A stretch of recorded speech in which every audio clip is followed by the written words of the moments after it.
Muy buenos días a todos, sean todos bienvenidos a una nueva sesión del seminario de investigación esta preciosa y calurosa mañana. El día de hoy vamos a continuar con la temática de discusión que iniciamos en la sesión anterior. Y como ustedes recordarán, el tema que se inició el martes pasado fue el del diseño completamente al azar para la comparación de 3 o más tratamientos. Habíamos cubierto todo lo que corresponde al marco teórico. No obstante, habíamos iniciado un ejemplo, mas no lo habíamos terminado. Voy a compartir pantalla. Esta es la parte inicial del código, simplemente la voy a volver a correr, pero no voy a entrar en discusión porque esto ya lo habíamos estudiado. Todas estas gráficas.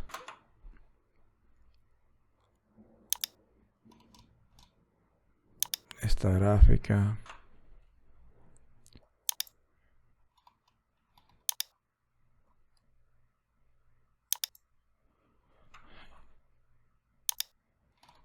Lo mismo que esta. Habíamos visto estos datos también. Habíamos hecho una gráfica de violín que se podía imprimir en el panel de gráficas. Y habíamos hecho una segunda gráfica de violín que había que ir a recuperarla a otro lado, a otro directorio. Aquí es donde nosotros nos habíamos quedado, en el análisis de varianza. Y habíamos hablado acerca de cómo interpretar el cuadro. Se pueden identificar dos fuentes de variación. Y es que el diseño completamente al azar solo cuenta con dos fuentes de variación, que son en este caso híbridos y los residuos. Habíamos también dicho de que solamente la fuente de variación híbridos cuenta con un valor de P. Residuos o errores experimentales no tienen un valor de P, en consecuencia no están sujetos de prueba. Al no estar sujetos de prueba, pues no prestamos atención al error experimental porque no hay una hipótesis para ellos. Pero sí que hay una hipótesis para los híbridos. Y estos resultaron ser significativos. Como ustedes pueden ver, el valor de P es menor de 0.05, razón por la cual pues aparece con sus correspondientes asteriscos. Entonces, debido al hecho de que presenta un valor de probabilidad bastante bajo, rechazábamos la hipótesis nula, la cual establece de que no existen diferencias significativas entre las medias de los diferentes tratamientos. Automáticamente gana relevancia la hipótesis alternativa, que nos dice de que al menos una de las medias es diferente, pero a estas alturas del estudio, pues no sabemos cuál de todas ellas es distinta. Luego, sabiendo de que rechazamos la hipótesis nula y que al menos una de las medias es distinta, procedemos a la siguiente línea de código que nos interesa, que es la R cuadrada. Bueno, se le dice R cuadrada, pero tu verdadero nombre es el coeficiente de determinación. Y este nos mide porcentualmente la cantidad de variación que puede ser explicada a través del modelo estadístico utilizado. Es decir, la cantidad de variación de la base de datos que se puede explicar utilizando el modelo estadístico del diseño completamente al azar. Ahora habíamos dicho que ese número se puede multiplicar por 100 para convertirlo en términos porcentuales. Y al hacerlo, obtenemos que hay un 50.5% de variabilidad que se puede explicar a través del diseño completamente al azar. Pero si a esto le restamos un 100, sabemos que hay un 49.5% que no se puede explicar, es demasiado alto. Y ese 49.5% reside aquí, en los errores experimentales. Además, también habíamos explicado que el coeficiente de variación anda por el orden del 15.53%. El coeficiente de variación no tiene unidades y es otra medida que nos sirve para determinar si el modelo estadístico empleado es útil o no en la evaluación de la base de datos. Para efecto de comparaciones de variedades o híbridos, habíamos dicho que según Gómez y Gómez, lo recomendado es un coeficiente de variación que oscile entre 6 y 8% y este anda muy por encima de eso. Por lo tanto, no solamente el coeficiente de determinación, también conocido como la R cuadrada, sino que también el coeficiente de variación nos están diciendo que el diseño completamente al azar no es el más correcto a utilizar en este caso. No obstante, tenemos que estudiarlo. Seguimos nuestro camino y ahora lo que vamos a hacer es la visualización de los errores experimentales. Tenemos este código donde par_oma nos permite regular los márgenes de la gráfica que se va a llevar a cabo. El fondo de la misma va a ser blanco. El tipo de letra, pues la familia es mono. Tamaño de letras en los ejes va a ser 1 y van a estar impresos en color azul oscuro. Las etiquetas van a llevar un tamaño de letra de 1.5, lo mismo que el título y el subtítulo si es que lo hubiese. Luego utilizo la función plot para graficar los errores experimentales, los cuales tienen que ser en total 40. ¿Por qué 40? Porque cuando me voy a la base de datos rendimientos comerciales 2, que es con la que estoy trabajando, hay 40 observaciones. Por lo tanto, tiene que haber un error experimental por cada una de las observaciones. Luego, esto no se toca, se deja como respuesta. ¿Por qué como respuesta? Porque cuando yo definí los factores del modelo, yo dije que la variable numérica, la respuesta, se iba a llamar respuesta. Y ahí la estoy almacenando. En consecuencia, al llevar a cabo aquí la definición de las funciones dentro de la función plot, este vector que se llama respuesta simplemente es el que contiene la variable dependiente o la variable numérica. Luego vienen los límites del eje Y, que van desde 28.000 hasta un total de 70.000, y esto es producto del ensayo y el error. Voy a utilizar el point character 21, que como ustedes saben es un circulito al que se le puede asignar un color de margen y un color de fondo. El margen va a ser de color negro y el fondo va a ser de color rojo, que los valores del eje Y van a estar enderezados en una disposición horizontal. No le vamos a poner ninguna etiqueta ni al eje X ni al eje Y. Y luego que el color de las etiquetas va a ser de color azul. Pero como yo no las estoy poniendo, después le voy a decir que las letras de las etiquetas van a ser en negrita. Y que el título de la gráfica va a ser gráfica de errores experimentales. Los colores de las letras en el título van a ser en negro y que me elimine el marco que rodea la gráfica. Luego, con la función ABLine, trazo una línea que va a corresponder a la media general de la base de datos. Miren que le estamos extrayendo la media a la respuesta y que esa línea va a ser impresa de color negro. Luego, for, todo esto es una constante de las cuales nosotros podemos alterar algunas cosas. Y se deja tal como está, in se deja tal como está, y aquí se coloca de 1 hasta el número total de observaciones. Line, C, I, esto se deja como está, son constantes. C, min, aquí habrá usted que colocar la variable dependiente, que es la respuesta. Aquí se vuelve a poner respuesta. Esta es una constante. Y le vamos a decir que esa línea que nos va a representar los errores experimentales, que los errores experimentales van a estar definidos de color verde. Luego que al final le agregue una cuadrícula. Veamos cómo se ve esta gráfica. Y aquí la tenemos, la voy a expandir para que la podamos visualizar.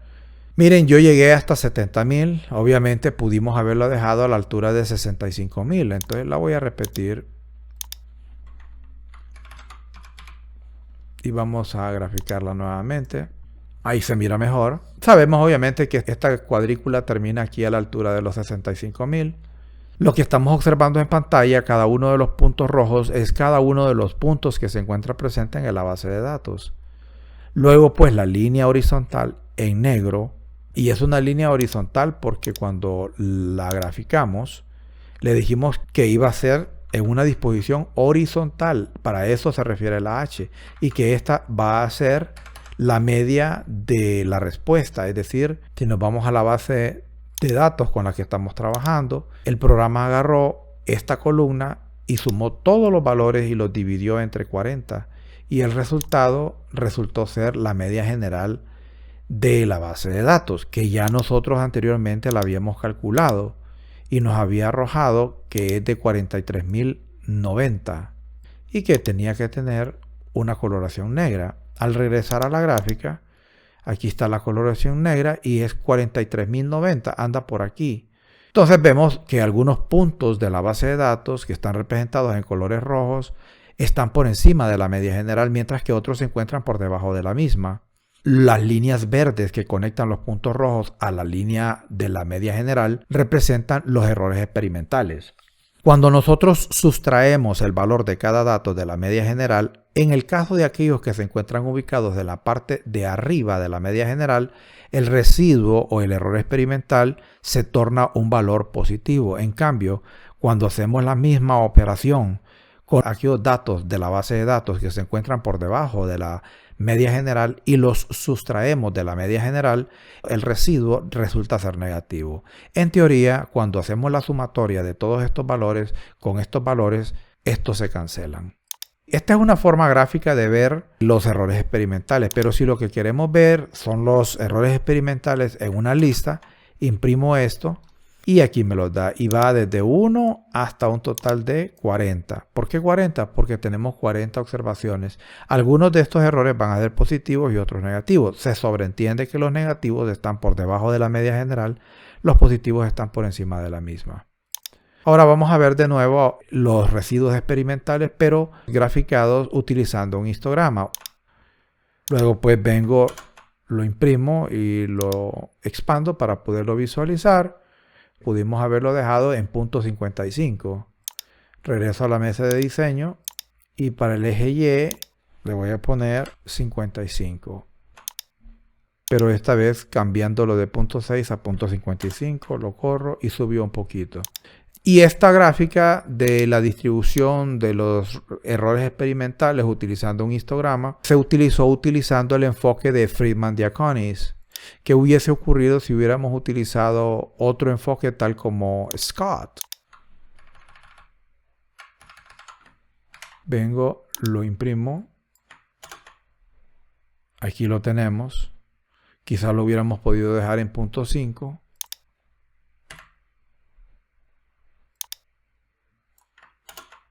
Ahí está. Y ahora la función predeterminada que es Sturgis. Lo imprimo. Ajá, aquí más bien me está pidiendo más espacio. Es 55. Ahí está. Bien, esta es utilizando la técnica de Sturgis. Esta es utilizando la técnica de Scott. Y esta es utilizando la técnica de Friedman-Diaconis. A juzgar por lo que se puede apreciar en la gráfica, utilizando cualquiera de los tres enfoques para graficar los errores experimentales, ¿tenemos o no tenemos una distribución normal de los errores experimentales? No tenemos una distribución normal. Bien, ahora hacemos la prueba del QQ-plot y para tal efecto lo corro. Ya habíamos visto este código en una sesión anterior y aquí tenemos la gráfica del QQ-plot, que realmente QQ-plot se llama cuartillos normales. La forma de interpretar esta gráfica es que entre más se peguen los errores experimentales, que en este caso están representados por círculos azules, a la línea de regresión, mayor probabilidad tenemos de tener una distribución normal de los errores experimentales. ¿Ustedes qué opinan? ¿Tenemos o no tenemos una distribución normal? Por ejemplo, estos tres puntos que están acá y estos dos que están acá. El algoritmo nos arroja que la observación número 10, la número 23 y la número 32 son puntos problemáticos. A mí me cuesta trabajo creer que la 10 es un punto problemático. Y la 32. Le puedo creer la 23, pero no así las dos anteriores. Más le hubiera creído si hubiera identificado a estos tres puntos como puntos problemáticos, pero no el 10 y el 32. Continúo mi camino. Y ahora vamos a hacer las pruebas de normalidad. En el pasado yo les había proporcionado un código que les arrojaba los resultados de varias pruebas de normalidad de una sola vez. Esta vez voy a proporcionarles el código para cada una de ellas de forma independiente. Hay una prueba que se llama la prueba de Shapiro-Wilk, que tiene su propio código. Véase que lo que estamos analizando o aplicándole la prueba es a los errores estandarizados, residuos estandarizados del modelo 1. Todo esto se desprende de lo que fue calculado en el análisis de varianza.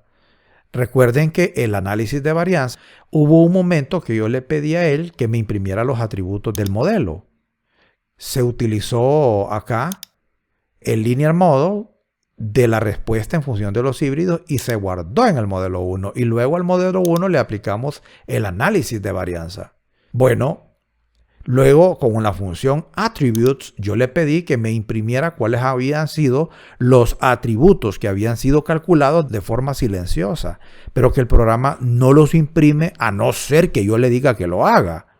Por ejemplo, uno de ellos fueron los residuos. Y yo acá utilicé un código, residuos del modelo 1, para poder visualizarlos. Si yo no se los pido, él no me los da, pero él ya los había calculado. Entonces, yo aquí le estoy aplicando el test de Shapiro-Wilk a los residuos estandarizados del modelo 1. Y para ello, pues utilizo la librería NORTEST. La hipótesis nula sigue siendo la misma que discutimos en el pasado, que los residuos están normalmente distribuidos. La alternativa nos dice lo contrario. Los parámetros para tomar una decisión siguen siendo los mismos, ¿no?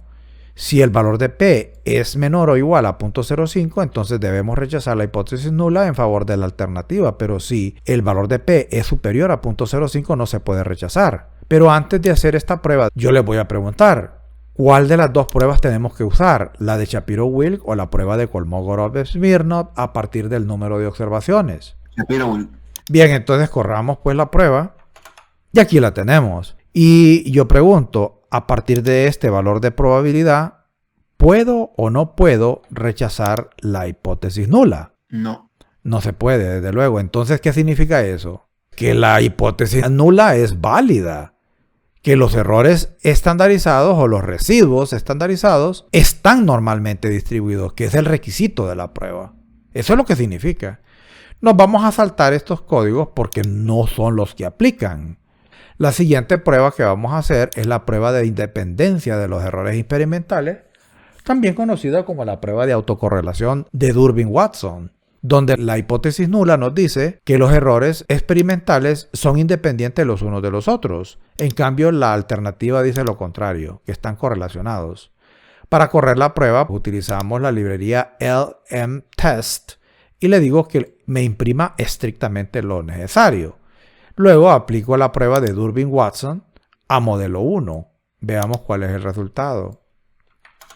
Y acá tenemos el resultado y me dice que el valor de la probabilidad es de 0.13. A partir de esta probabilidad, ¿puedo o no puedo rechazar la hipótesis nula? No se rechazan. Lo cual significa Que los errores experimentales son independientes unos de los otros. perfecto. Si queremos visualizar los errores experimentales en otra disposición, si corro este código, me los presenta en una disposición vertical.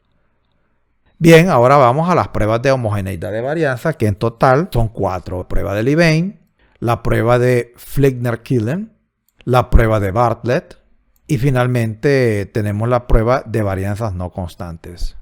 Bien, entonces me voy a ir y voy a agarrar las 4. De una sola vez las voy a correr todas. Ya las corrió, expando la consola de resultados y nos vamos a la primera, la prueba de Levene. Aquí está, miren, prueba de Levene para la homogeneidad de varianzas. Y el valor de la probabilidad resultó ser 0.84. A partir de ese valor, podemos o no podemos rechazar la hipótesis nula que nos dice que no existen diferencias estadísticamente significativas entre las varianzas de los diferentes tratamientos comparados. No se rechacen, ingeniero. Entonces, según Levene, tenemos homogeneidad de varianzas. La prueba de Fleckner-Killen nos arroja un valor de probabilidad de 0.97. A partir de esta probabilidad, ¿podemos o no podemos rechazar la hipótesis nula? No podemos rechazarla. Seguimos con la prueba de Bartlett y nos arrojó una probabilidad de 0.64. A partir de esta probabilidad, ¿puedo o no puedo rechazar la hipótesis nula? Bueno, tenemos 4 pruebas y las 4 llegaron a la misma conclusión. Recuerden que yo las pongo en el orden de importancia. La que casi siempre le piden a uno los editores de las revistas es la prueba de Levene. Después de ella, la que sigue en importancia es la prueba de Fleckner-Killen. Después procedemos a hacer la prueba de Bartlett, que es sensible a la presencia de valores extremos. Y por último, tenemos la prueba de varianzas no constantes. Usted tiene 4 opciones. En este caso, las 4 coincidieron en que sí tenemos homogeneidad de varianzas. Bien, ahora vamos a las pruebas de separación de medias. ¿Por qué voy yo a hacer las pruebas de separación de medias? Miren, las pruebas de separación de medias se hacen únicamente cuando el cuadro de análisis de varianza me dice que hay diferencias significativas entre los tratamientos, que en este caso se llaman híbridos. Y aquí sí, como resultó ser un valor de P menor de 0.05, rechazábamos la hipótesis nula que nos decía que no existían diferencias significativas entre las medias de los diferentes tratamientos comparados. Sí hay diferencia, el problema es que no sabemos quién es diferente de quién. Entonces, la primera prueba que vamos a hacer de separaciones múltiples es la diferencia significativa honesta de Tukey's, que fue creada por John Tukey.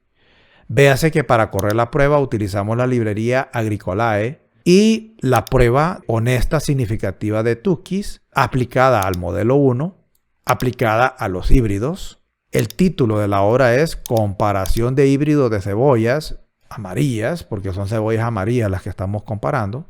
Que me haga la agrupación de los tratamientos por grupo, que me imprima los resultados en la consola de resultados y que la prueba se corra con un alfa de 0.05. Todo esto se deberá almacenar en un vector llamado medias híbridos Tukey. Luego agarro ese vector, le antepongo el símbolo de dólar y le pido que me imprima las estadísticas. Entonces vengo, subrayo esto, lo imprimo, expando la consola de resultados y aquí están los resultados de la prueba.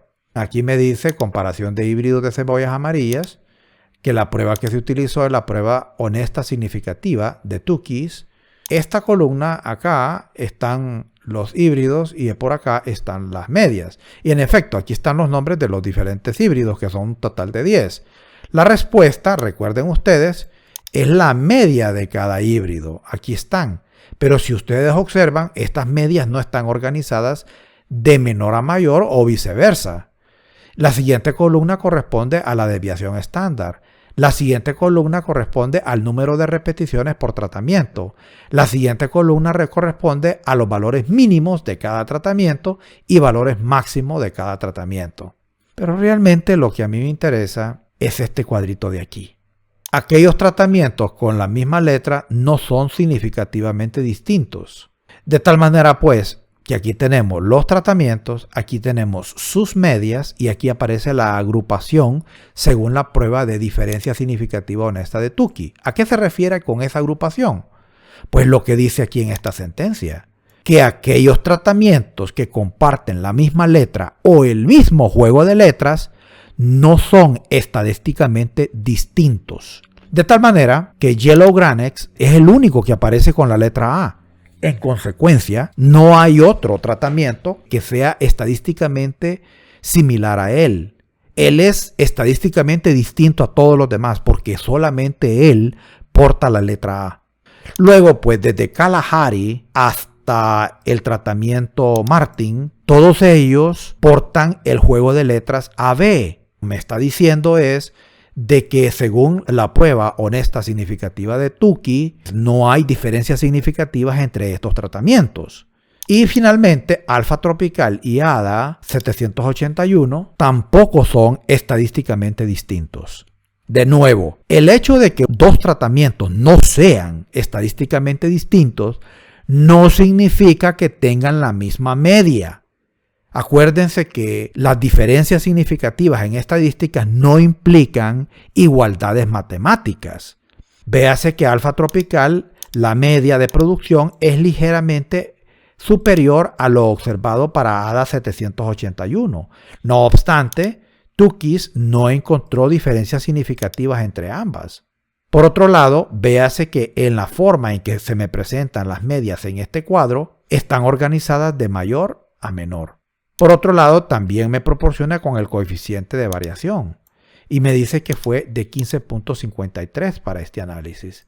Pero eso ya lo sabíamos, porque si nos vamos al cuadro de análisis de varianza, que lo habíamos calculado anteriormente, miren, aquí está el coeficiente de variación y me dijo que era de 15.53.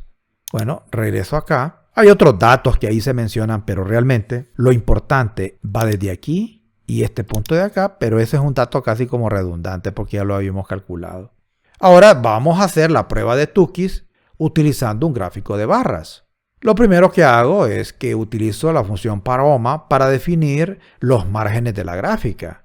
Y ahí le estoy diciendo, en el margen inferior, pues va a llevar 1 pulgada, a la izquierda 5, etcétera, etcétera. Que el fondo de la misma va a ser de color blanco. El tipo de letra que se va a utilizar va a ser mono.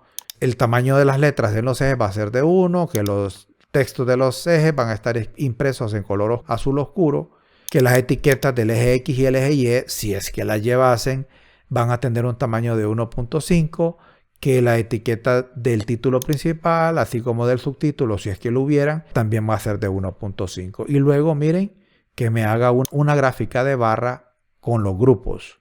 En el eje X vamos a graficar el vector medias híbridos Tukey. ¿De dónde salió esto de vector media híbridos Tukey? De aquí, ¿ve? Aquí fue donde lo creé. O sea que toda la información de esta operación se almacenó aquí. Y ahora lo estoy trayendo acá y le digo que en X vamos a graficar ese vector, símbolo de dólar, y le voy a decir que de los datos calculados a través de toda esta operación, lo que se va a graficar va a ser los grupos. ¿Cuáles grupos? Pues estos, los grupos de letras. Luego, los límites del eje X. Le estoy poniendo de forma concatenada menos 1000 para separar el eje Y del punto de origen y luego hasta un máximo de 60.000. ¿De dónde salió el 60.000? Pues me voy para arriba buscando las estadísticas descriptivas y me dice que el valor máximo es de 64.333. Acá le pongo 60.000 porque es producto del ensayo y error. Aquí tengo que ir calibrándolo. En otras palabras, tengo que ir cometiendo errores hasta encontrar el dato correcto que corresponde. Luego que la coloración de las barras se le va a asignar utilizando la función TopoColors. Y son 10 tratamientos. ¿Cómo sé que son 10 tratamientos? Porque acá, cuando definí los factores del modelo, definí uno que se llamaba híbridos y me dice que tiene 10 niveles. Entonces son 10 tratamientos. Las barras deberán tener una distribución horizontal. El borde de las barras va a ser de color blanco. El grosor de ese borde va a ser 1. El espaciamiento entre barras va a ser igual a 0. Y que me elimine el eje Y porque lo voy a volver a construir. Además, la etiqueta del eje X va a ser rendimientos comerciales expresados en kilogramos por hectáreas. Luego que el color de esa etiqueta va a ser de color negro y que las letras van a ser en negritas. Así también las letras de los ejes van a estar en negritas. El título principal de la obra se va a llamar Diferencia significativa honesta de Tukey y en una segunda línea de texto, miren, para eso se usa pleca N, agregamos la media más o menos el error estándar, que eso va a ir agregado a las barras. El color del título va a estar impreso en negro. Procedo a reconstruir el eje Y y para eso lo primero que agarro es a H. Bueno, ¿y esta H de dónde salió? Simple y sencillamente, utilizo la función sort para organizar a X y aquí decreasing igual true. Es decir, que me va a agregar todos los valores almacenados en el vector X en un sentido decreciente, de menor a mayor. Pero eso no responde de dónde salió X. Bueno, X salió de acá. Regreso hasta acá y aquí está, miren. ¿Y cuál es la trayectoria que sigue X? Bueno, resulta que al principio, usando la función tapply, yo le saqué las medias a cada híbrido utilizando la respuesta y lo guardé en un vector llamado medias. Luego le pedí que ordenara las medias de menor a mayor y me lo guardara en un vector llamado medias 2. Esas medias 2 fueron almacenadas posteriormente en un vector llamado A. Luego le pedí que redondeara al vector llamado A 2 dígitos después del punto decimal y me lo guardara en un vector llamado X. Como pueden ver, todas las gráficas están amarradas las unas con las otras. El código no se puede alterar. Entonces estoy ordenando, que ya lo había hecho, pero es una redundancia. Estoy ordenando a X de menor a mayor porque le puse a decreasing igual true. Y me guarda el resultado en un vector llamado H. Luego, con la función axis, vuelvo a construir el eje Y y le digo que vamos a trabajar en el lado 2, que corresponde al eje Y, y que nos vamos a desplazar desde punto 5 hasta un máximo de 10 tratamientos. Que los valores textuales presentes en el eje Y van a estar alineados de manera horizontal. Que dichos textos van a estar escritos en negrita. Que el grosor de la línea del eje va a ser 1. Que ese eje no va a llevar etiqueta.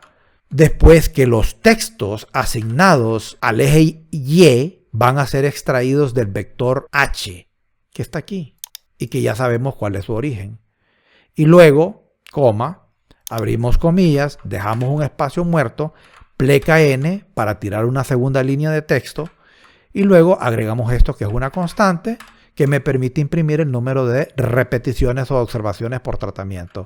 Sep con comillas es simplemente una constante. Hombre, que ya puedo yo graficar esta parte. Y ahí están los diferentes tratamientos. Miren que el ordenamiento es diferente, ¿ve? Va de menor a mayor. La forma predeterminada que se hicieron las primeras gráficas, miren, va de menor a mayor en forma ascendente. Vean esta otra, de manera ascendente. Pero como yo le puse decreasing igual true, entonces me la puso de menor a mayor en forma descendente. Aparecen los nombres de los tratamientos y en una segunda línea de texto me aparecen las repeticiones. Y aquí me aparece la separación de los tratamientos por grupos de letras. Yo hago a un lado la gráfica y me voy a los resultados de la consola de resultados. Me dice que Yellow Granex tiene la letra A. Aquí está Yellow Granex con la letra A. Dice que desde Kalahari hasta Martín todas tienen AB. Aquí está Kalahari con AB. Me traslado hasta Martín con AB. Miren, todas tienen AB. Y luego que las últimas dos, que son Alfa Tropical y ADA 781, las dos comparten la misma letra, que es la B. Y así sucedió. Ahora voy a agregar el error estándar de la media. Y para ello utilizo la función segments y arrows. Ya había explicado yo esta función, pero obviamente como estamos trabajando con el vector h que contiene las medias, aquí también tenemos que utilizar la h y se le suma el error estándar de la media. En este primer caso se le resta el error estándar de la media, posteriormente se lo suma. Bueno, y lo demás ya lo había explicado. Entonces voy a correr este código para que aparezcan los errores estándares. Y ahí están, miren. Ya aparecen los bigotes que se desplazan tanto a la derecha como a la izquierda de las medias. Continúo con la gráfica y esta vez voy a agregar las medias. Esto de agregar las medias, realmente sabemos que las medias corresponde al borde de la gráfica. Ahí es donde está. Para ello voy a utilizar siempre el vector h. Vamos a agregar los valores de las medias de manera textual. Utilizamos la función format aplicado al vector h. Le digo que se respeten los dos decimales significativos después del punto decimal. Luego que me agregue una coma para separar millares de centenas y que el resultado de eso me lo guarde en el vector c. Luego con la función text, que trabajando en el eje y me aplique esta constante en verde. Para eso sirve paste. Recuerden que la y representa las medias. Y luego el valor de cada media va a ser extraído del vector c, que fue guardado aquí. Luego que esas medias van a ser impresas de color negro y en la posición 4, que usted tendrá que jugársela para otras gráficas. Yo le pongo 4 porque es la que más me conviene. Vengo, lo subrayo. Ya me aparece aquí cada tratamiento con su correspondiente media. Miren, si yo hubiera querido, yo podría hacer una alteración acá. Yo pude haber puesto 4 aquí. Obviamente, para volver a recuperar la gráfica, tendría que imprimirla desde acá. Lo expando y miren, me agregó 4 decimales después del punto decimal. Es una cuestión de gustos, pues. Luego, vamos a agregar gráficamente las medias. Ya este es un elemento estético. Para agregarlas, utilizamos la función points y le digo, en el eje X vamos a imprimir el vector h, que es el que contiene las medias. En el eje Y se van a desplazar desde punto 5 hasta un máximo de 10 porque son 10 tratamientos. Y para representarla vamos a utilizar el point character 21 con una coloración de borde color negro pero fondo blanco. Vengo, lo subrayo, lo imprimo y ya podemos ver las medias representadas con circulitos. Es como dije, esto es un elemento meramente estético. Y luego agregamos los tick bar menores y tick bar mayores con la función que ya hemos discutido anteriormente. Obviamente le estoy poniendo tick bar menores al eje de la respuesta porque es el que le corresponde llevarla. Al otro eje no puedo ponerle tick bar menores porque solo tengo el número de tratamientos definidos que son 10. Pero sí que sabemos que entre el 0 y el 1000 hay una gama de valores que pues no se presentan. De 10.000 a 20.000 pues hay otra gama de valores intermedios y así sucesivamente. Una de las desventajas que tiene esta gráfica, lo van a observar una y otra vez, es el hecho de que a veces los bigotes del error estándar de la media se montan en la agrupación de letras. Su servidor no ha encontrado forma alguna de hacer esa separación, de desplazar las letras un poquito más hacia la derecha para lograr que los bigotes no se monten encima de la agrupación de letras. Ven que las repeticiones están acá presentes en una segunda línea de texto con respecto a los tratamientos. Pudimos haber puesto esas observaciones en una misma línea de texto. Solo borro esto de acá. Obviamente eso me obligaría a mí a incrementar el margen izquierdo. Lo voy a pasar a 9. Los nombres de los tratamientos, así como también su número de repeticiones, aparecen todos en una misma línea. Eso pues lo hago con el propósito de que quede claro que podemos manipular el código para que haga lo que nosotros queramos, en el caso de que haya críticas de parte del editor. La etiqueta del título pues nos dice claramente que estamos lidiando con la diferencia significativa honesta de Tukey y lo que se está visualizando en materia de bigotes es la media más el error estándar. Además, la etiqueta del eje X está claramente definida. Estamos viendo los rendimientos comerciales expresados en kilogramos por hectáreas. Sigo mi camino y ahora voy a hacer la prueba de la diferencia menos significativa de Fisher. Siempre con la librería Agricolae, vea que estoy utilizando una prueba distinta, se llama la prueba Least Significant Difference.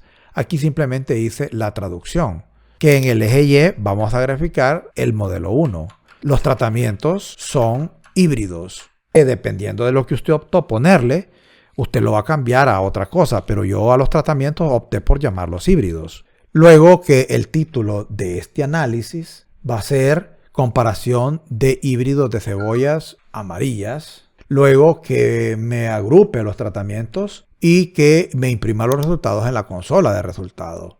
Y que el análisis se corra con un nivel de significancia del 5%.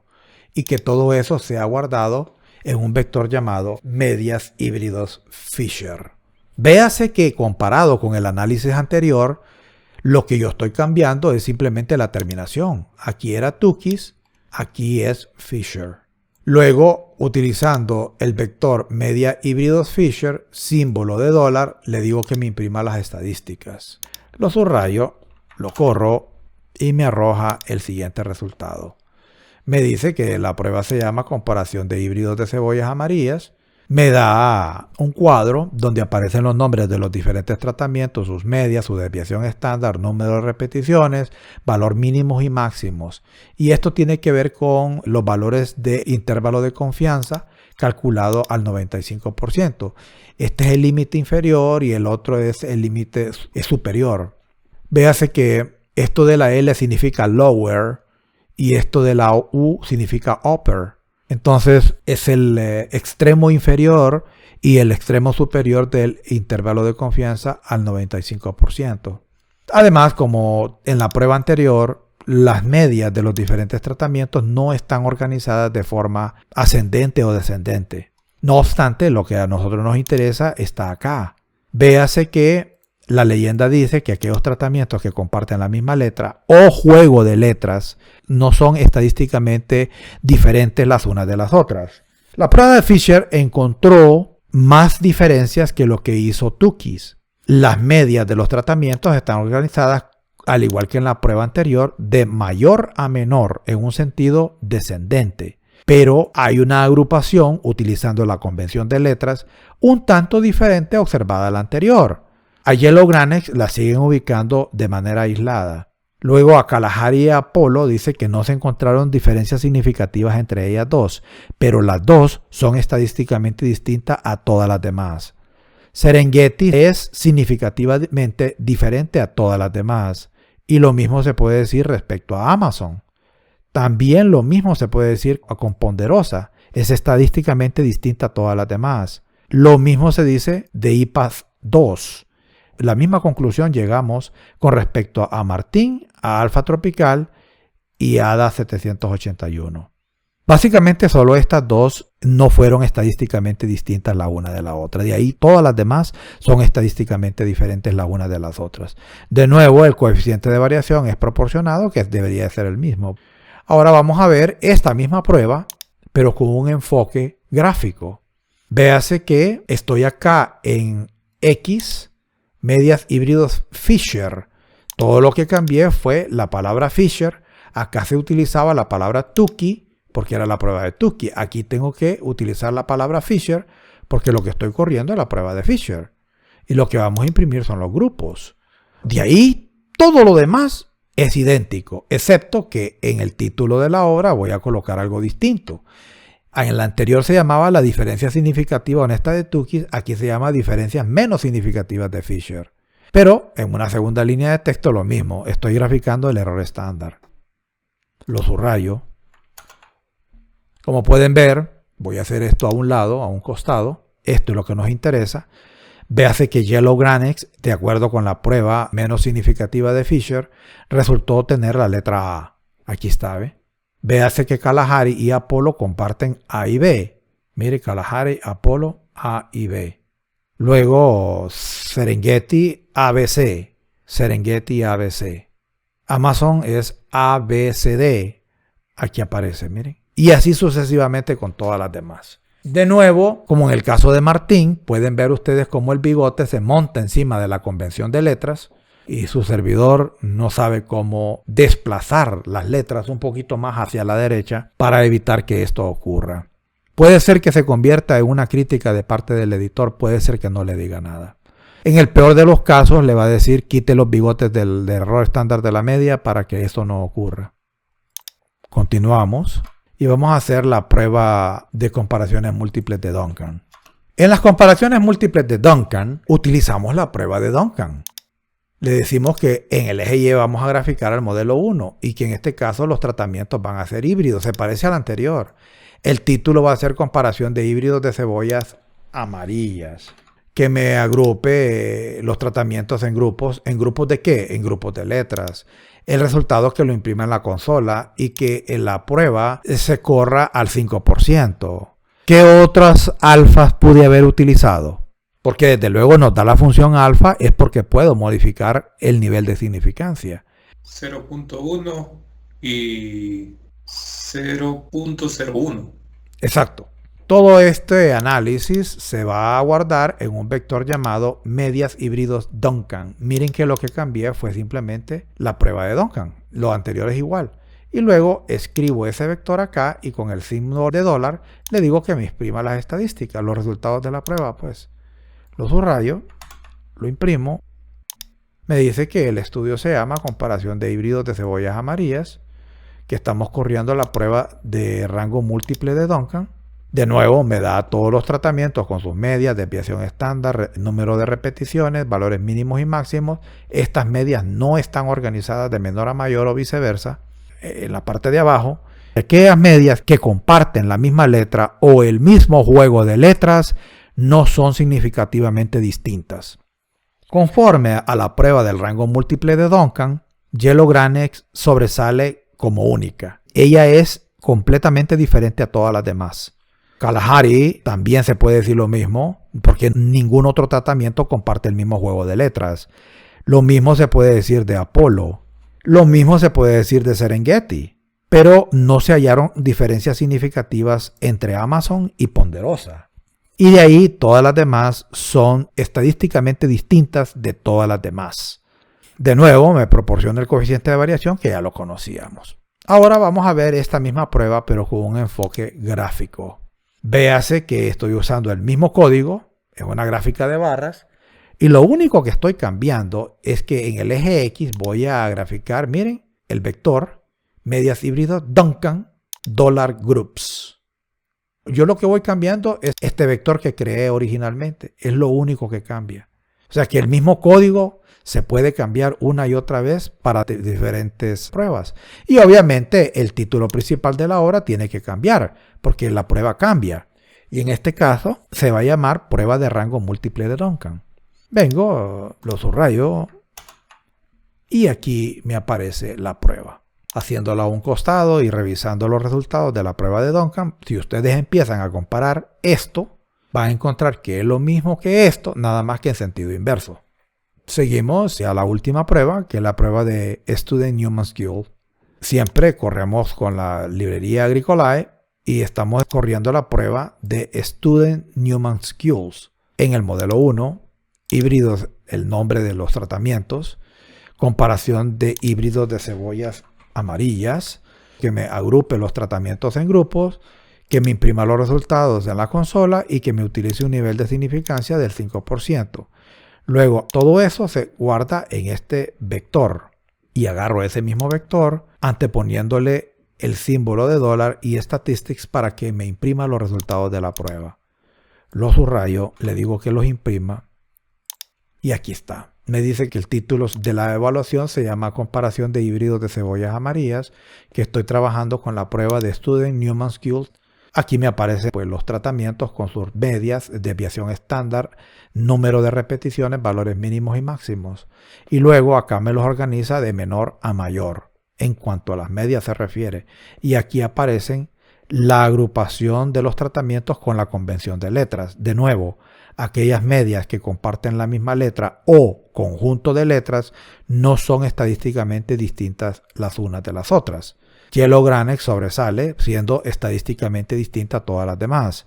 Pero, según la prueba de Student Newman Skills, desde Kalahari hasta IPA 2 no se hallaron diferencias significativas. Y lo mismo se puede decir desde Martin hasta ADA 781. De nuevo me da el coeficiente de variación, que es el mismo que todos me han arrojado. Y luego corro esta misma prueba, pero con un enfoque gráfico. Véase que lo que estoy cambiando es acá en el título que estoy poniendo prueba de Student Newman Skills y acá en el eje X estoy graficando este vector y le digo que me grafique los grupos, la agrupación de letras. Lo subrayo, lo imprimo, lo expando y podemos ver que el título dice claramente que es la prueba de Student Newman Skills y que lo que se está representando son las medias más el error estándar. Y luego me aparece la agrupación de letras que me sirven a mí para identificar qué tratamiento es diferente de quién.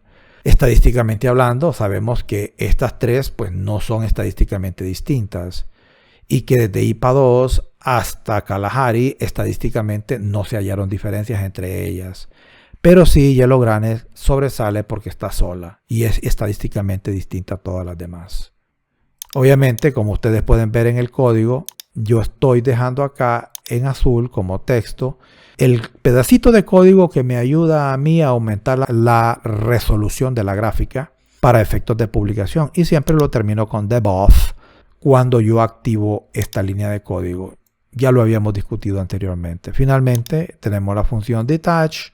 Le estoy diciendo al programa que ya dejé de trabajar con rendimientos comerciales 2 y es lo que se corre al final. Recuerden ustedes algo. Si ustedes quieren que esta gráfica les aparezca en sentido inverso, todo lo que tienen que hacer es venirse a la gráfica. En este punto, agregan la partícula decreasing igual true.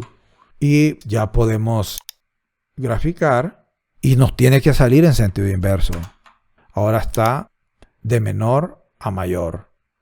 Cuando yo hago este cambio en la gráfica de barras horizontales con el error estándar de la media, automáticamente afecta los resultados de la gráfica de las barras horizontales con el intervalo de confianza. En la original me aparece así. Si yo lo vuelvo a correr, habiendo hecho las modificaciones en la gráfica anterior, me cambia la orientación de la gráfica. En este caso, al invertir el orden, véase que pudimos haber dejado los valores del eje X hasta 60.000. Aquí lo tengo en 65.000. Lo pude pasar a 60.000. Ya está más ajustado. Porque al invertir el orden me permite hacer ese ajuste. Yo había mencionado que la gráfica de barras horizontales con el error estándar de la media pertenece a lo que se conoce como estadísticas descriptivas o exploratorias. El siguiente ejemplo pues, fue hecho en el campo, allá en la estación experimental de Texas A&M, haciendo una evaluación de diferentes híbridos de sorgo. Teníamos varias repeticiones en diferentes lugares. Estos fueron las diferentes líneas de sorgos que se evaluaron. Como pueden ver, hay unos sorgos que tienen conchita negra, hay otros sorgos que son de concha amarilla y hay unos que son de concha roja, hay unos concha blanca. Yo le digo concha, pero el verdadero término es pericarpio. Y yo pregunto, ¿es justo comparar a los sorgos negros con los rojos, con los amarillos y los blancos? No, ¿Por qué? porque como no están dentro de la misma clasificación. Exacto. Tienen que compararse categoría por categoría. Sí, los negros con los negros, los amarillos con los amarillos, los rojos con los rojos y los blancos con los blancos. Acá pues el control del tiempo y le estoy diciendo dónde se encuentra ubicada la base de datos y que me la guarde en un vector llamado producción de grano. Luego, usando la función NaoMit, le pido que analice la base de datos producción de grano y si encuentra alguna línea que no tiene datos, que la elimine, creando una nueva base de datos limpia de líneas sin datos que se va a llamar producción de grano 2, que con esta voy a trabajar, que me calcule el tamaño de la base de datos y que me imprima los nombres de las variables. Y aquí tenemos, miren, las dos bases de datos, la original y la segunda. Como las dos tienen el mismo número de observaciones, implica que NaoMit no encontró líneas con datos perdidos. Por otro lado, me dice que estoy trabajando un día jueves 18 de noviembre del 2021 a las 10:27. El tamaño de la base de datos es de 8488 y tengo 1, 2, 3, 4, 5, 6 variables, las cuales son bloque, localidad, año, variedad, pericarpio y kilogramos por hectárea. Al hacer clic acá para visualizar la base de datos, dice que son 99 observaciones, yo me desplazo y en efecto hay 99 líneas de texto. Y aparecen los nombres en el mismo orden en que se presentaron cuando yo le pedí que me imprimiera los nombres de las variables. Obviamente esta es numérica y esta es la variable respuesta. Como estamos trabajando con sorgo, estamos hablando de producción de grano expresado en kilogramos por hectárea. Luego hago simplemente el cálculo de las estadísticas descriptivas. No pienso invertir mucho tiempo en ello. Es algo que hemos discutido hasta la saciedad. Luego defino los factores del modelo y la variable kilogramos por hectárea viene a ser mi respuesta porque es la variable dependiente. Luego agarro la variable variedad, la convierto en un factor y la guardo en un vector llamado híbridos. Y luego procedo a hacer la gráfica de las barras horizontales con el error estándar de la media. Vamos a expandir la gráfica y ahí tenemos los nombres de los tratamientos junto con su número de repeticiones colocados en la misma línea porque no había espacio para agregar una segunda línea de texto, sus correspondientes medias de producción de grano. La gráfica está organizada de menor a mayor, es decir, en un sentido ascendente. Podemos visualizar las medias. El título de la obra es Evaluación de híbridos de sorgo y entre paréntesis el nombre científico de la especie. Y en una segunda línea de texto estamos diciéndole al lector, él o ella está visualizando, es la media más o menos el error estándar de la media. Y que al final en la etiqueta del eje X, el eje de la respuesta, estamos diciéndole que lo que está visualizando son los rendimientos totales expresados en kilogramos por hectárea. Si lo que quiero saber es cuántos tratamientos hay, me vengo a híbridos después de que yo ya definí cuáles son mis factores y en híbridos me doy cuenta que tengo un total de 33 niveles. Por lo tanto, tengo 33 tratamientos. Sigo mi camino. Y ahora vamos a hacer la gráfica de las medias con el error estándar de la media. Lo expando. Véase que todos los tratamientos fueron ordenados de menor a mayor. En un sentido ascendente podemos visualizar la media general de la base de datos. Esta está representada por una línea de color azul punteada que nos divide el set de tratamientos entre aquellos que tuvieron un desempeño por encima de la media general de aquellos que tuvieron un desempeño por debajo de la misma. Es obvio que para efectos de recomendación yo recomendaría a aquellos que están por encima de la media general, porque son los que registraron los mayores rendimientos totales expresados en kilogramos por hectárea. Una de las desventajas que tiene esta gráfica es que no puedo imprimir juntamente con los nombres de los tratamientos el número de repeticiones que cada uno de ellos tenía. De nuevo, recuerden que una evaluación empírica del error estándar de la media es que cuando los errores estándar de una media se traslapan con el error estándar de otra media, no se considera que hayan diferencias estadísticamente significativas entre ambos tratamientos. Pero esa es una evaluación gráfica e empírica. Realmente eso lo vamos a obtener después de que hagamos la evaluación del análisis de varianza y la separación de medias utilizando las diferentes técnicas. Luego sigo mi camino y procedo a hacer la gráfica de barras horizontales con el intervalo de confianza calculado al 95%. Y acá lo tenemos, lo expando. Estoy utilizando la función HeatColors para asignarle el color a las barras. Aparecen claramente las medias. Vemos los 33 tratamientos, sus medias representadas con círculos y los bigotes que se proyectan tanto a la derecha como a la izquierda de las mismas, pues resultan ser los intervalos de confianza. La gráfica en sí está ordenada de menor a mayor en un sentido ascendente.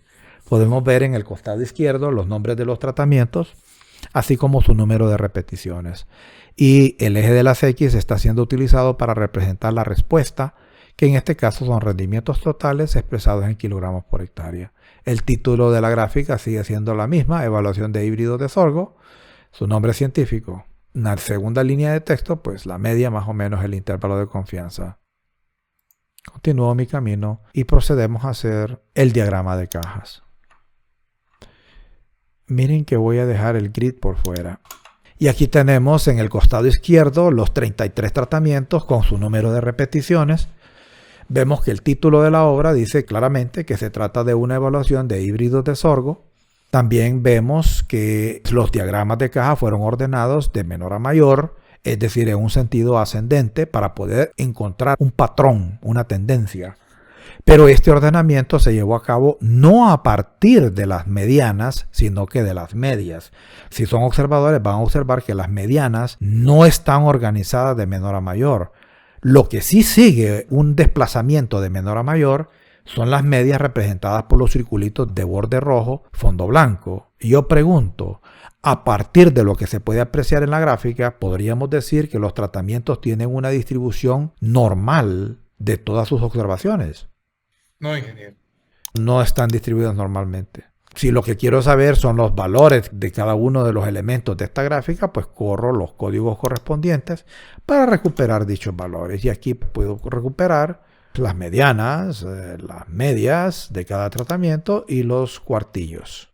Al expandir la gráfica de nuevo, veo que ninguno de ellos tiene un valor extremo. No hay necesidad entonces de utilizar la función Identify. Vamos a hacer la gráfica tipo violín. Y aquí lo tenemos. Lo expando para visualizarlo. El título es el mismo, evaluación de híbridos de sorgos, con su nombre científico entre paréntesis. Los nombres de los 33 tratamientos están impresos en el costado izquierdo de la gráfica. La respuesta expresada en kilogramos por hectárea se encuentra en el eje X, el eje de la respuesta. Y se trata de rendimientos totales.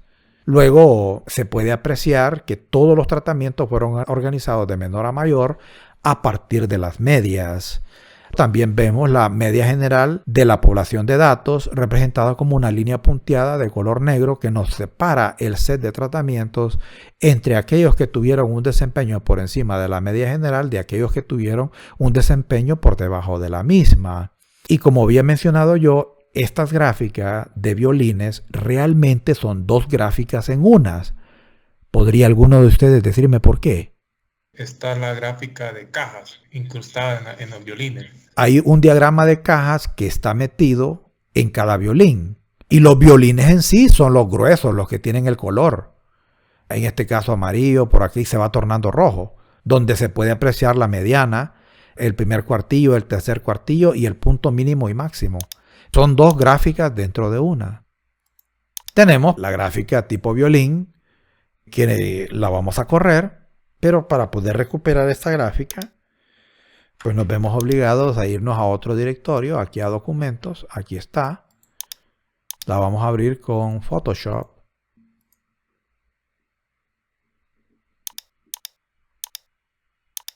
Y aquí la tenemos. Una gráfica que en su costado izquierdo nos presenta los nombres de los 33 tratamientos, el título de la misma, evaluación de híbrido de sorgo, y nos dice que en el eje de la respuesta, que lo que estamos visualizando son los rendimientos totales expresados en kilogramos por hectárea. La interpretación de la gráfica es la misma que se le dio a la anterior.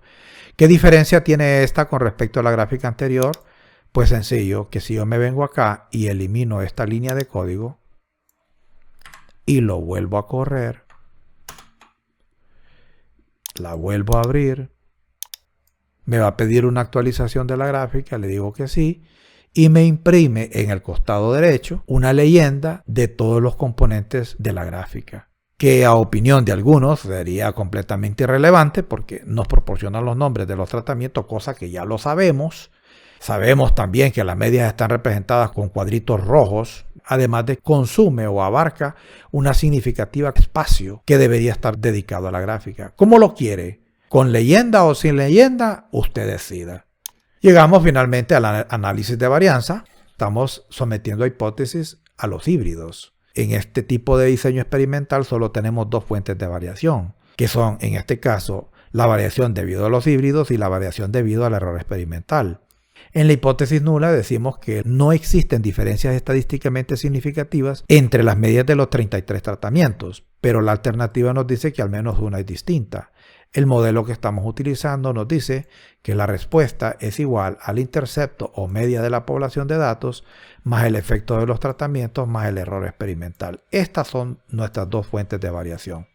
Luego, la función requireCar es la misma que se utiliza siempre. Esta es una constante. Lo mismo esta, recuerden lo que les dije. Digit me permite a mí imprimir los resultados del cuadro de análisis de varianza con solo 5 dígitos. La cantidad predeterminada de dígitos es de 7, pero lo reduzco a 5. Y que me muestre los asteriscos de significancia. Luego, usando la función modelo lineal, que me corre el análisis de la respuesta en función de los híbridos a partir de la base de datos denominada producción de grano 2 y que el resultado del análisis sea guardado en el modelo 1. Y es al modelo 1 a quien yo le practico el análisis de la varianza utilizando un enfoque tipo 3. Luego, le pido que me imprima los resultados del análisis y multivariate es una constante. Luego, que me imprima los atributos del modelo. Si no se los pido, no me los da. Y que posteriormente, utilizando la librería Agricolae, usando la función coeficiente de variación del modelo, me imprima el coeficiente de variación. Subrayo, imprimo, expando y acá me da el cuadro de ANAVA. Nadie llega a deducciones o a interpretaciones a partir del intercepto, pero así nos deja con dos fuentes de variación, híbridos y errores experimentales. Véase que solamente para híbridos hay un valor de P, por lo tanto es ahí donde nos vamos a concentrar. Y yo pregunto, a partir del valor de la probabilidad asignada a híbridos, ¿puedo o no puedo rechazar la hipótesis nula? Se rechaza, ingeniero. Lo cual significa que hay diferencias significativas entre las medias. Muy bien. Sabemos que hay diferencias, pero no sabemos a estas alturas del análisis cuál de las medias es distinta o cuál de los tratamientos es distinto a cuál. Por otro lado, si seguimos bajando, me voy directamente a la R cuadrada, que es el coeficiente de determinación, y cuando yo vengo y multiplico este valor por 100, 0.484 por el diseño completamente al azar, es capaz de explicar el 48.4% de la variabilidad presente en esta base de datos. Y yo pregunto, ¿es este un buen diseño estadístico para analizar la base de datos, sí o no? No, ingeniero. ¿Por qué? Porque está abajo del 75% que hemos estado analizando. Y como mencioné anteriormente, ese criterio va a variar dependiendo de quién es el statistician que está corriendo el análisis. Unos le van a decir que con un 70% es suficiente, otros se van a decir un 75%. Van a haber otros que son sumamente exigentes y le van a decir, análisis que van por debajo del 80% yo no los recibo. Y les digo esto porque hay ocasiones que ustedes mandan papers a las revistas científicas y cuando ellos corren los análisis y se dan cuenta de que la R cuadrada está por debajo de lo que ellos esperan, rechazan el paper. Luego, a partir del coeficiente de variación, que es otra medida que utilizamos para determinar si el diseño estadístico empleado para el análisis de la base de datos es el idóneo o es el incorrecto, en este caso tiene un valor de 55.3%. Recuerden, el coeficiente de variación se expresa en términos porcentuales. En base a este valor, ¿este es un buen diseño para analizar la base de datos, sí o no? No, ingeniero. ¿Por qué razón? Porque según Gómez y Gómez, la comparación de híbridos o de variedades en el campo de la agronomía deberá tener un coeficiente de variación que debe oscilar entre 6 y 8%. En este caso es 55.3, está demasiado elevado. Los coeficientes de variación van a cambiar de acuerdo con la disciplina de estudio. Cuando ustedes hagan sus propios estudios, dependiendo de la naturaleza del estudio que usted esté conduciendo, usted deberá buscar en la literatura científica asociada con su disciplina cuáles son los coeficientes de variaciones aceptables para el tipo de estudio que usted está corriendo. Luego vamos a hacer la visualización de los errores experimentales y para ello corro este código, que es el mismo código que estudiamos en el caso anterior. Lo único que he cambiado son estos valores de aquí, este y este. ¿Por qué le puse 99? El 1 siempre va a ser una constante, pero ¿por qué cambia 99? Porque la base de datos tiene 99 observaciones, por ende tienen que haber 99 errores experimentales. Vengo, lo corro y me arroja esta gráfica, la cual voy a expandir. La interpretación de la gráfica sigue siendo la misma. La línea azul que podemos apreciar en forma horizontal representa la media general de la base de datos, mientras que cada punto rojo representa cada uno de los 99 puntos almacenados en la base de datos. Las líneas verdes que conectan dichos puntos con la media general representan los errores experimentales. Al hacer la sustracción del valor de cada valor de la media general, aquellos que estén por encima de la media general arrojarán residuos positivos, mientras que los que se encuentran por debajo de la media general arrojarán residuos negativos. Al hacer la sumatoria de los positivos con los negativos, estos se cancelan. Si quiero ver los residuos, simplemente utilizo esta función y aquí me aparecen. Y tienen que haber 99 en total. Algunos van a ser positivos, otros negativos, como ya lo habíamos explicado. Luego vamos a hacer la gráfica del histograma para ver si los residuos o errores experimentales están normalmente distribuidos. La estamos corriendo originalmente con un enfoque de Friedman-Diaconis. Podríamos utilizar otros enfoques, pero voy a dejar que ustedes jueguen con eso. ¿Qué opinan? ¿Tenemos o no tenemos una distribución normal de los errores experimentales? Recuerden que la interpretación de la gráfica es que si las barras están circunscritas a la curva normal, entonces podemos llegar a la conclusión de que tenemos normalidad. De lo contrario, no. No hay normalidad, ingeniero. Muy bien. Hacemos el QQ-plot y recuperamos esta gráfica. Y yo pregunto, a partir de lo que se puede apreciar en la misma, ¿podríamos declarar normalidad, sí o no? Normalidad de los errores experimentales, claro está. Yo prácticamente sí, porque la miro casi igual en toda la regresión. Excepto que el algoritmo nos detecta algunos puntos problemáticos que realmente son cuestionables. Están demasiado cerca de la línea de regresión como para poder considerarlos como problemáticos. Sigo mi camino y aquí están los códigos para correr las diferentes pruebas. Pero a juzgar por el número de observaciones que tenemos, ¿cuál de las pruebas voy a utilizar? Kolmogorov. Claro que sí, porque son 99 observaciones, pasa de 50. Entonces corro la prueba de Kolmogorov y se corre utilizando la librería NORTEST, utilizando la función LilyTest de los errores estandarizados al modelo 1. La hipótesis nula dice que los errores están normalmente distribuidos. La alternativa dice lo contrario. Vengo, corro la prueba y me arroja este resultado. Y a partir del valor de la probabilidad, ¿puedo o no puedo rechazar la hipótesis nula? No se rechaza. Muy bien, tenemos normalidad. Se cumplió la primera condición de la prueba. Ahora vamos a hacer la prueba de autocorrelación de los errores estandarizados. Es la misma prueba que hemos venido haciendo y aquí tenemos el resultado de la prueba de Durbin-Watson. A partir de este valor de la probabilidad, ¿puedo o no puedo rechazar la hipótesis nula? Que me dice que los residuos son independientes los unos de los otros. No se rechaza. En consecuencia, se cumple el segundo requisito de la prueba que dice que los errores tienen que ser independientes los unos de los otros. Ahora voy a proceder a hacer las pruebas de homogeneidad de varianza, las 4 pruebas. Las corro y me voy a venir de arriba para abajo, primero con Levene. A partir de la prueba de Levene y con este valor de la probabilidad, ¿puedo o no puedo rechazar la hipótesis nula que me dice que no hay diferencias significativas entre las varianzas de los diferentes tratamientos? Se rechaza.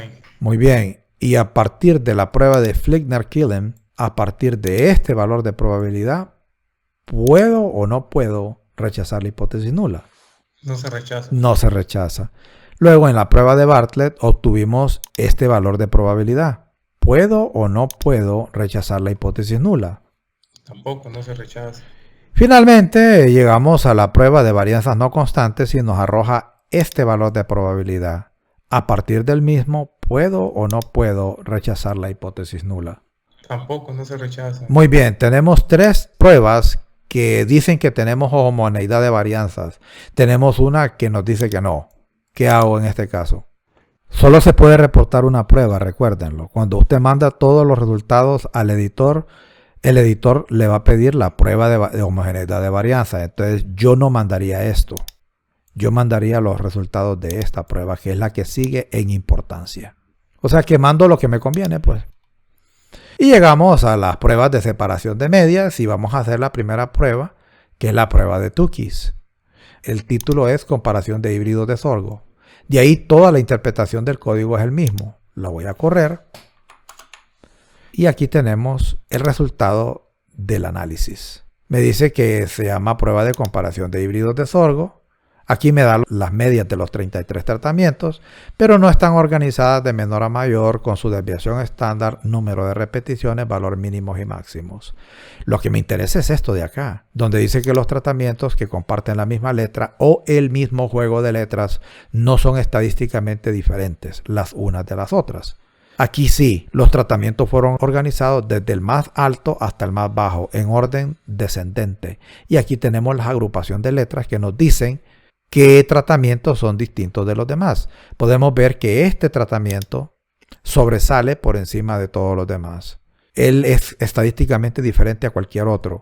Pero todos estos que conforman un bloque, el programa no encontró diferencias significativas entre ellos.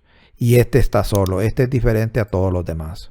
El coeficiente de variación me lo vuelvo a imprimir de 55.3. Pues quiero ver esta misma prueba con un enfoque gráfico. Lo corro. Lo voy a expandir y aquí lo tengo. Y como pueden ver, está un poco saturada la gráfica. Y aquí se mira más claramente lo que les mencionaba anteriormente. Hay ocasiones donde el bigote, el error estándar de la media, se monta encima de la convención de letras. Pero hasta el día de hoy, pese a toda la revisión de literatura que su servidor ha llevado a cabo, no he podido encontrar una manera de corregir este error. Venimos y seguimos con la prueba de Fisher. La corremos. Expandimos el panel de resultados. La prueba se llama comparación de híbridos de sorgo. Ya había explicado esto. Nos vamos acá directamente. Y como pueden ver ustedes, Fisher sí que encontró mayor número de diferencias. Tukey's no fue tantas las diferencias, pero este sí encontró mayor cantidad. Luego corro la misma prueba y la expando para visualizarla. Los resultados que se presentan en esta gráfica son exactamente los mismos que se aprecian en este cuadro, nada más que en sentido inverso. Aquí van de mayor a menor, aquí va de menor a mayor. Pero la agrupación de letras sigue siendo la misma. Sigo mi camino y llegamos a las comparaciones múltiples de Duncan. Lo corro, lo expando. Comparación de híbridos de sorgo según el rango múltiple de Duncan. Me voy acá. Estas son las diferencias que Duncan encontró. Obviamente los tratamientos fueron organizados de mayor a menor y agrupados según la convención de letras. También me proporciona el coeficiente de variación. Quiero ver a Duncan desde un punto de vista gráfico. Lo corro, lo expando. Los 33 tratamientos con su número de observaciones, sus medias, en una disposición descendente y la convención de letras según la prueba del rango múltiple de Duncan. Finalmente llegamos a la prueba de Student Human Skills. Lo corro, lo expando. Me dice que lo que estamos haciendo es una comparación de híbridos de sorgo. Me vengo acá y ustedes pueden ver algo que es bien curioso. El resultado obtenido con Student Human Skills se parece mucho al resultado que se obtuvo con Tukey's. Miren esta agrupación de letras. Vamos a irnos a Tukey's y aquí está, ¿ve? Se parece bastante a Tukey's. Luego quiero ver el análisis de Student Human Skills desde un punto de vista gráfico. Lo corro. Aquí está, lo expando. Y de nuevo, la misma interpretación. Los tratamientos fueron organizados de menor a mayor, pero en un sentido descendente. Y la agrupación de letras es la misma que se observa en el cuadro. Yo les estoy presentando a ustedes 4 diferentes pruebas. La prueba de Tukey's, la prueba de Fisher, la prueba de Duncan y la prueba de Student Human Skills. ¿Cuándo utilizar una o la otra? Miren, si el número de tratamientos con el que usted está trabajando llega hasta un máximo de 10, quédese con Fisher o puede utilizar Tukey's, cualquiera de las dos. Si se pasa de 10, que en este caso fueron 33, obligatoriamente tenemos que trabajar con Duncan, porque Duncan tiene un método de compensación para corregir errores y es una prueba que ha sido diseñada para manejar un número bastante grande de tratamientos. La última que yo presento es la prueba de Student Newman-Q's, que es la que es muy poco utilizada. Algunos la consideran no muy confiable. Tukey's no tiene restricción del número de tratamientos, pero es bien conservadora. Es decir, que las diferencias que Tukey's encuentra es porque están ahí. Esas diferencias son reales. En cambio, Fisher es sensible al número de tratamientos. Se recomienda hasta 10, aunque ustedes se van a encontrar con gente que dice que no, que deberíamos llegar hasta 7. Pero cuando pasamos de 10, lo mejor es utilizar Duncan. Finalmente, cierro la sesión utilizando la función detach y con eso terminamos el análisis de este ejemplo. Lo único que le iba a consultar ya Díaz era si para este tipo de programas no hay un glosario para los códigos, no se pierde y no sabe el significado tal vez de ningún comando. Mire, supongamos que queremos información acerca del análisis de structure. Entonces usted puede venir, pone dos signos de interrogación, agrega la función control enter. Está buscando información. Para que esto funcione tiene usted que estar conectado a la web. Está trabajando, está el punto rojo activado. Mire, lo llevó a help. De ese gusto, leyendo acerca de la función structure. Yo tendría que ir buscando dónde me aparece str. En alguna de estas tiene que aparecer. Aquí es donde uno viene para buscar información acerca de una función cualquiera. Podríamos cambiarlo y podríamos poner MFB, que es una de las funciones que utilizamos para el cálculo de la moda. Mire, aquí está, ¿ve? MFB, los valores más frecuentes, que es la moda, pues. Si usted lo que quiere es saber algo acerca de la función rango, siempre utilizando los dos signos de interrogación, los pega aquí, control enter, y empiece a buscar a ver cuál es el que le da información acerca de los rangos. Tendría que buscar uno por uno hasta que encuentre usted cuál de todas ellas le proporciona la información que busca. Digamos que lo que quiere es encontrar información acerca de la función quantile. Pone los dos signos de interrogación, quantile, enter, y mire, le presenta toda esta gama de opciones. Run quantile, quantile plot o el QQ-plot. Aquí me va a explicar el código, me dice que cuáles son los elementos, qué significa cada uno de los elementos y hasta ejemplos me proporciona. Pero hay que tomarse el tiempo de empezar a leer. Hemos llegado al final de una sesión más del seminario. Les agradezco por su tiempo y su paciencia. Sin otro particular, pues los veré a la hora establecida para discutir la última sesión de este diseño experimental. Que tengan todos un buen día.